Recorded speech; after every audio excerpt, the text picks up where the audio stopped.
ঈদে মুক্তি পাওয়া তানিম নূরের ছবি উৎসব। এই গুরুত্বপূর্ণ চরিত্রে অভিনয় করেছেন চঞ্চল চৌধুরী। সেই ছবিতে চঞ্চলকে নিয়ে চলছে আলোচনা। আবার ইনসাফ ছবিতে যে তিনি আছেন আগে থেকে দর্শকের জানাও ছিল না। অভিনয় শিল্পীর তালিকাও ছিল না তার নাম, তাই পর্দায় তাকে দেখে অবাক হয়েছেন দর্শক। জানা যাচ্ছে তিনি একটি রহস্যময় চরিত্রে অভিনয় করেছেন। চমকের বড় কারণ ছিল তার লুক, একেবারে নেড়া মাথা, হাতে রক্তমাখা দাগ, অথচ শান্তভাবে বাজাচ্ছেন ভায়োলিন। চঞ্চলের এই লুক ও উপস্থিতি যেন পুরো সিনেমার আবহাওয়াটাই পাল্টে দিয়েছে বলে মনে করেছেন বক্তারা। তাদের বাসায় চঞ্চলের এই সারপ্রাইজ ক্যামিও সিনেমাটিকে এক অন্য মাত্রা দিয়েছে।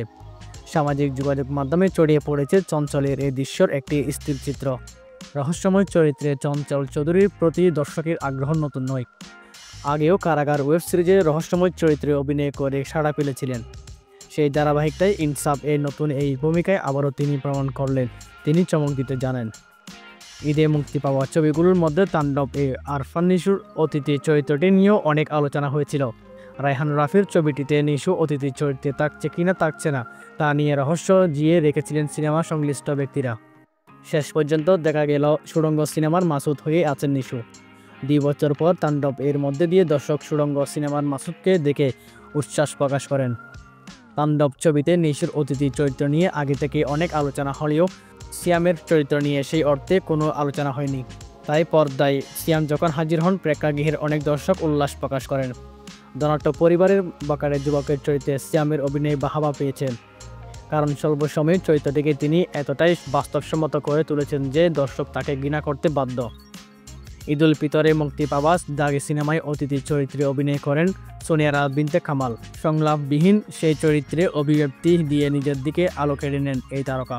ঈদুল আজহা উৎসব সিনেমায় সোনিয়ারাকে অতিথি চরিত্রে পাওয়া গেছে। এই ছবিতেও তার উপস্থিতি খুবই অল্প সময়ের, কিন্তু সেই সময়টুকু যেন দর্শকের নিজের দিকে টেনে নিয়েছেন। জাহিদ হাসানের মেয়ের চরিত্রে তার অল্প সময়ের অভিনয় সবাইকে মুগ্ধ করে। সোনিয়ারা বলেন, সিনেমায় আমার চরিত্রের ব্যক্তি ছোট, কিন্তু সেটা দর্শক এতটা গ্রহণ করবেন ভাবিনি। সবাই প্রশংসা করছেন, আমি তো প্রধান চরিত্র করে এসেছি, সেখানে একবারের জন্য মনে হয়নি এই সিনেমার চরিত্রটি করব না, বরং বলবো আমার কাছে একটি দারুণ সুযোগ ছিল। প্রধান চরিত্রের বাইরে অতিথি চরিত্রে অভিনয়ে ক্যারিয়ারের কোনো প্রভাব পড়তে পারে কি, এমন প্রশ্নে সোনিয়ারা বলেন, শুধু পোস্টারে বড় ছবি থাকলে কিন্তু হয় না, গল্পে তার গুরুত্ব কতটা, দর্শকে কতটা মুভ করাচ্ছেন, এগুলো গুরুত্বপূর্ণ। চরিত্রের ব্যক্তি ছোট বড় এটা আমি দেখতে চাই না।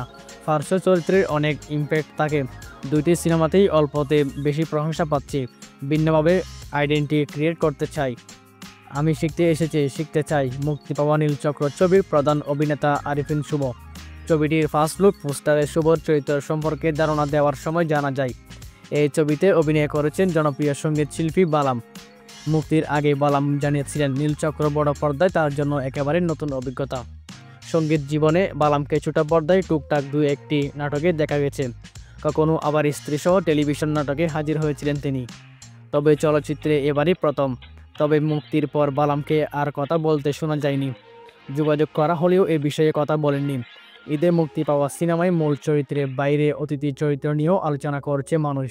কারো মতে তারকার গ্রহণযোগ্যতা ও জনপ্রিয়তার কারণে কারো উপস্থিতি দর্শককে চমকে দিয়েছে বা সিনেমার প্রতি আকর্ষণ তৈরি করেছে। আবার কেউ বলেছেন এটা বিপণনের কৌশল, কারো মতে গল্পের প্রয়োজনে এসেছে।